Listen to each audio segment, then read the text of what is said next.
Yo,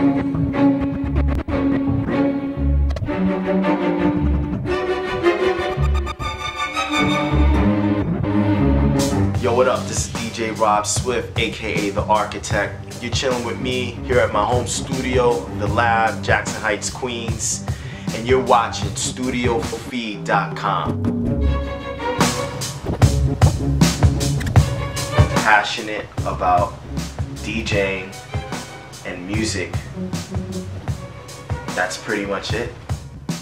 You know, I really put into the music that I do passion and an emotion that I think comes out in what you hear in my albums, what you see on stage.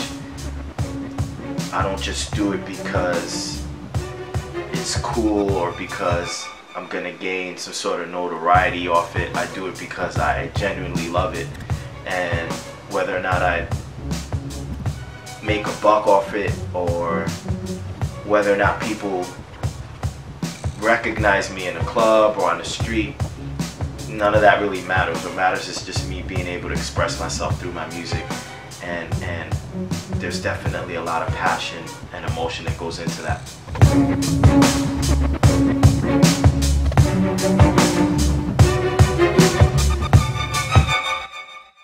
I was 12 years old when I started to learn how to make music on turntables. My father was a DJ. My background being from a Colombian, South American background, my dad would spin a lot of Latin music, salsa, merengue, cumbia at the house, and I'd watch him make cassette tapes for his friends, or he'd have me and my older brother help him carry equipment to special events that he was booked to DJ, and we'd watch him make people dance and just have a good time. But it really wasn't until I saw my brother using my dad's equipment to actually scratch records up and kind of recreate the music that existed on the vinyl that he was playing. It's like he was kind of redefining and recreating it and making it sound different.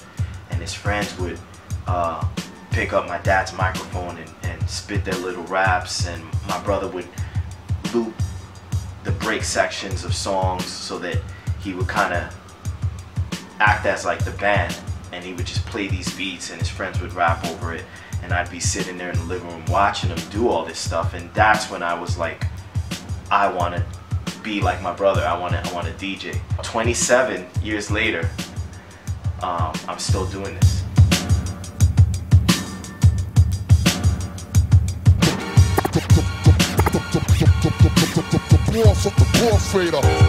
Being able to allocate time for everything involved in my music and my career could be tricky at times, because I pretty much manage myself.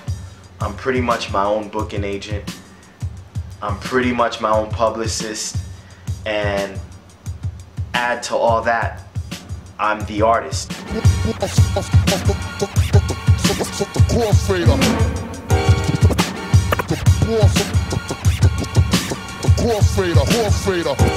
I think the biggest difference that exists in my world as a DJ compared to 10 years ago and now would be technology.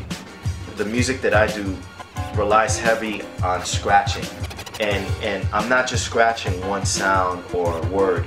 I'm taking a collage of sounds, a collage of words, and I'm putting them all together. If I wanted to perform this live, I would have to break all these sounds apart, send them to a pressing plant with like an instrumental of the song, wait 30 days to get the song back, and then practice executing all these scratches live. Now with technology, I could do all of that within seconds. I feel like that's good because it allows me to push the boundaries of what I do. But on the flip side, it's been a negative, because now with technology, any average person off the street that wasn't thinking about DJing because it's too time consuming to go record shopping, because it's too physically demanding, carrying crates of records to different venues, because they had no space for records in their apartment, because it was too expensive to buy amplifiers and mixers and turntables and speakers. Now with technology, it's made it so that it's easy for you to get like a makeshift digital set that acts and does a lot of the things that turntables do. It may not come exactly close to it, but it's similar in its in the ways that you could kind of manipulate it and play music and scratch on it. This little makeshift DJ set.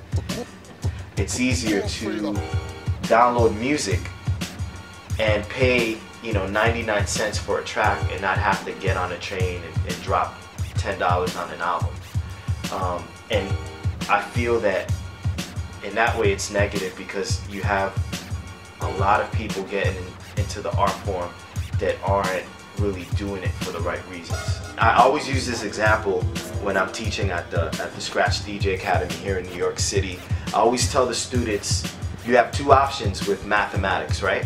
You could, if I give you a math problem, your options are to pick up a pen and a paper and solve that problem using your brain and your understanding of math. Or you could pick up a calculator and type in numbers, and yeah, you might get the answer quicker using a calculator. It's instant. But I'll always be more impressed with someone that does the math with a pencil and a paper, because they're actually using their brain and they're exercising their understanding of numbers, and I feel that that is the issue now with DJing. You have people that rely on a computer to tell them the beats per minute of a song. You have people that rely on downloading music, and they'll look up what are the top 10 songs that are most popular this week, opposed to kind of researching that and talking to people and learning what's popular by actually interacting with people and listening to the radio. They just kind of look at a list. All right, I got to download these songs. So it's almost like technology has made it so that the art form is more impersonal now. It's not an experience. I think it's important for a lot of the young DJs to understand the principles of the art form and adapt to technology, incorporate technology in what you do, but stay true to the principles of DJing.